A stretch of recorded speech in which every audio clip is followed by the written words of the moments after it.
Welcome back to Daily English Talk. I'm Jack. I'm Emma. So today we are doing something a little different. We're diving into this whole idea of language anxiety, specifically in one, I think, very high-pressure place, the restaurant. Oh, it's the classic scenario, isn't it? It's terrifying. You've studied the vocabulary, you think you know the grammar, but then you walk into some busy cafe in London or New York and It's panic. total panic. I know this feeling so well. I mean, I have to be honest with you and everyone listening. When I first moved abroad, I had this really specific fear.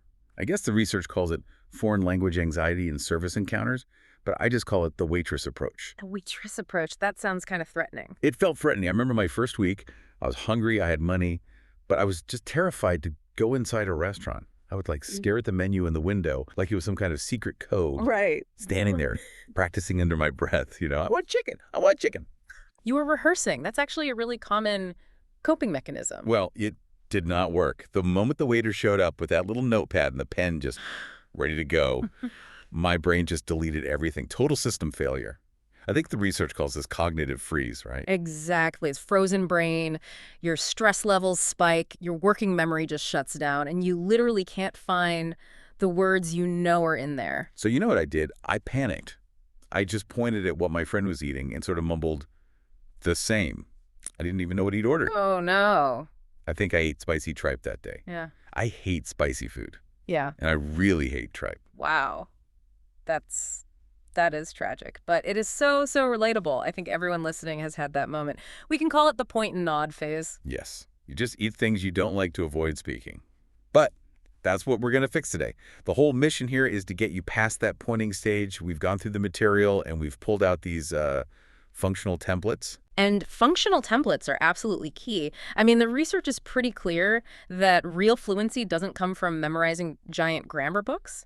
Right. It comes from having these preset phrases ready to go. They're like tools in a toolbox. So, no more frozen brains. Yeah. We're going to give you the script so you can order with confidence. Now, to do this right, I think we need to set the scene. We have to visualize it. Yeah. Okay, so if you aren't driving, just imagine the sounds. The clinking of silverware, glasses touching, maybe some low jazz music playing. It's busy. You can smell food cooking. Okay, I'm there.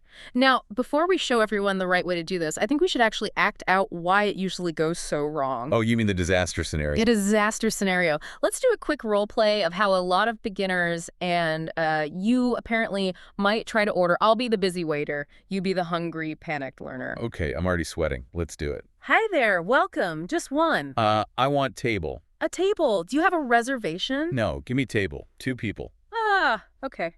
Sit there. What do you want? I want steak. How do you want that cooked? Cooked, yes. Yeah. Cooked. Okay, stop. That was actually painful. I could feel the awkwardness. It was painful, wasn't it? It felt so aggressive. I want table. Give me table. Exactly. And that is the trap. You were either translating directly from your own language or you were just stripping away all the politeness to get the basic meaning out. Yeah, but it felt rude. Wow. It creates this wall between you and the staff. Okay, so let's wipe that clean. Let's look at the gold standard. This is what we want you to master. Right. Same scene. But this time, we're using the functional templates. Okay. Action. Good evening. Do you have reservation? No, we don't. Do you have a table for 2? Certainly. Yeah. Right this way. Are you ready to order, or do you need a few more minutes? I think we're ready. To start, could we have the garlic bread? Sure thing. And for your mains? I'll have the grilled salmon with a side of mashed potatoes, please. Excellent choice. And for you, sir, I'd like the steak, medium rare. Oh, and could I get the dressing on the side for the salad? No problem. Anything to drink. Just some sparkling water for now, thank you. Okay, scene. That was completely different. That felt smooth. It felt natural. And notice, we didn't use any complicated English. We just used specific, predictable patterns. Let's break this down because there's a lot of good stuff in that little exchange. We started at the door. You said, do you have a table for 2? Do you have a table for 2? Now, for everyone listening, this is a perfect example of something linguists call chunking. Chunking. It sounds like something you do with bad milk. Not that kind of chunking. In language learning, a chunk is just a group of words that your brain learns to process as a single unit. It's like one piece. So instead of thinking, okay, do plus you plus have, you just remember the whole sound, the whole block. Exactly. If you try to build that sentence one grammar brick at a time, you'll freeze up. Your brain can't work that fast under pressure. But if you just memorize the chunk table for 2 or table for 3, it bypasses that whole grammar part of your brain. It's like a cognitive hack. You don't need to know why it works, just that the sound table for 2 gets you a seat. Precisely. It's fast, it's effective, and you sound confident. Okay, so we're seated. The waiter asks if we're ready. Now, in the bad version, I just yelled, "I want steak." But here, you used a very specific opener. You said, "to start." To start. This is what we call a signpost. A signpost. Yeah, it tells the waiter exactly where you are in the meal. When they hear "to start," they immediately know, okay, appetizers. You don't have to say, "I would now like to order an appetizer, please." It's efficient. And then you followed it with, "Could we have the garlic bread?" And that part is critical. Could we have? Why is that so much better than "I want"? I want is a demand. It's direct. It sounds a bit like a child. I want a cookie. But could we have? Turns it into a polite request. It kind of gives the illusion that the waiter has a choice. Illusion of choice. I like that. That is the core of English politeness. It just softens the whole interaction. Could we have Yeah. is the polite standard pretty much everywhere. So if you're listening, just delete "I want" from your restaurant vocabulary. Replace it with "could we have." Now, I used a slightly different phrase. I said, "I'd like the steak." Ah, yes. The golden phrase. Golden phrase. Why do we call it that? Because I'd like, which is short for I would like, is like the Swiss Army knife of English. You can use it for almost anything. I'd like the chicken. I'd like a coffee. I'd like a window seat. I'd like to complain. Exactly. It works everywhere. It's polite, it's correct, and it's super easy to say, I'd like. Okay, so we've got "could we have" and "I'd like." Those are our anchors. But then I got a little more specific. I added, "Could I get the dressing on the side?" That was a pro move. It felt a little bit picky asking for dressing on the side. This brings us to a really cool concept called pragmatic competence. Whoa, hang on. Pragmatic competence. That sounds like something from a textbook. Break that down for us. Huh. It sounds fancy, I know. But it just means knowing how to use language to get exactly what you want in the real world. It's not about perfect grammar. It's about controlling the result. We've all gotten that salad that's just swimming in dressing, right? Oh, soggy lettuce. The worst. It's not a salad, it's soup. Exactly. So knowing the simple phrase on the side is pragmatic competence. It saves your meal. You're not just ordering, you're personalizing the experience. You're telling the kitchen, hey, put the sauce in a little cup. Don't pour it all over my food. I love that. It's about taking control. Now, one other word came up that I think is really confusing for people. We mentioned mains. Yes, mains versus entree. This is a total minefield. It is so confusing because the English-speaking world can't agree on it. In the U.S., an entree is the main dish, the big one. But in French, and often in the UK or Australia, an entree is the starter. So if you order an entree in London, thinking you're getting a big steak, you might just get a little bowl of soup. You might. That's why we recommend you just stick with the words starters and mains. Everyone, everywhere understands that starter is first and main is the big plate. It just cuts through any confusion. It's safer. Much safer. And it helps the kitchen so you don't get your ice cream before your soup. Okay, so we've navigated the menu, we've eaten our food. Now comes the part that, honestly, still gives me a bit of anxiety. The end of the meal. The bill. The bill, or the check. And I've seen this happen so many times. A tourist finishes their meal, they're ready to go. And they just sit there. And they wait. And wait. And they start getting annoyed. Yes. They're looking around thinking, this waiter's terrible, he's ignoring us. We've been waiting for 20 minutes. But the waiter probably isn't being rude at all. No. No. In fact, in places like the US and the UK, the waiter is actually trying to be polite. Wait, hold on.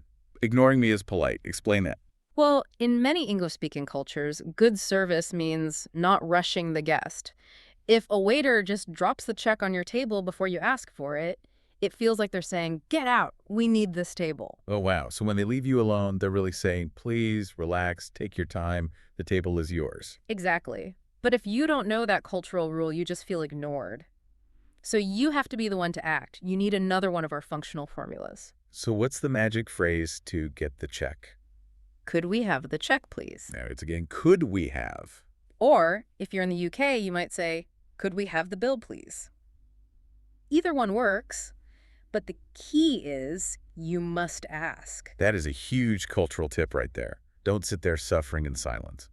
And speaking of silence, that brings up the other big fear, the awkward silence when you don't understand something on the menu. Oh, this is the worst. You see a word like braised or sautéed or artichoke, and you just have no idea what it is. And the waiter's standing there, tapping their pen. The pressure is on. My instinct is just shut down and order the chicken. Chicken is always safe. But that's so boring. The research says what you should do is use a communication strategy. Another fancy term. It just means don't stay silent, ask a question. Use a simple template like, what is in this dish? Or maybe, how is this cooked? What is in this dish? That seems simple enough. It buys you time. And here's a little secret. Waiters usually love describing the food. It's their job. If you ask, they'll start talking about the sauce, the vegetables, the spices. And while they're talking, you can relax, listen for keywords, and then make a decision. Exactly. You turn a moment of total panic into a simple listening exercise. Yeah. And hey, you might discover you actually love artichokes. So don't hide. Mhm. Engage. Okay, we have covered a lot: the anxiety, the chunks, the golden phrases, the cultural rules. But we always say this, just listening to us talk isn't enough. Until you actually move your mouth and make the sounds yourself, your brain won't truly learn it. Right, knowledge without practice is just, trivia. So we have a mission of the week for you. We do. And it's based on this idea of task-based learning. Basically, your brain remembers things much better if you connect them to a specific action. So we're going to introduce a method today. It's called soliloquizing. Soliloquizing. Sounds very dramatic, doesn't it? To be or not to be. It does, but really it just means talking to yourself. Maybe like a crazy person, but it works. It really works. So here's the assignment. Find a quiet space. Close your bedroom door so no one's listening. Set the stage. Visualize that busy restaurant again. Smell the food. And we want you to take out your phone and just record your own voice doing 3 specific tasks. Okay, task number 1. Ask for a table for 3. Remember the chunk. Do you have a table for number? Task number 2. Order 1 starter and 1 main course using our golden phrases. To start, could I have? And for my main, I'd like. And the final task. Ask for the check. Could we have the check, please? Okay, so you've recorded yourself talking to an imaginary waiter. Now comes the hard part. You have to listen to it back. I know. Nobody likes the sound of their own voice. It can be so cringe-inducing. It is. I sound like a completely different person when I hear my own voice. But you have to do it. And here's the most important rule of the mission. Listen without judgment. That's the hard part. It is. So we want to introduce one final idea, the Museum of Mistakes. I love this. The Museum of Mistakes. If you hear yourself make an error, maybe you said, I want by accident, or your pronunciation was a bit weird, don't get upset. Just take that mistake and put it in your mental museum. Look at it and go, that's interesting. I messed that up. That's actually kind of funny. Exactly. When you can laugh at your mistakes, they lose their power over you. The anxiety starts to disappear. You realize that making a mistake isn't a failure. It's just part of the process. And that loop record, listen, analyze, and then laugh about it is so much faster than just reading a textbook. So that is your mission. Go soliloquize. Be a little bit crazy. And we genuinely want to hear how it goes. If you feel brave, you can send us your recordings. Or just leave a comment and tell us about your own museum of mistakes. What's the funniest thing you've ever ordered by accident? I once tried to order a fish in France and accidentally ordered a poison. The words sounded very similar. No. See? And you survived. I did. Barely. Well, that's it for our deep dive into restaurant English. We've given you the chunks, the templates, and the cultural keys. Now it's up to you to go get that table. Happy eating.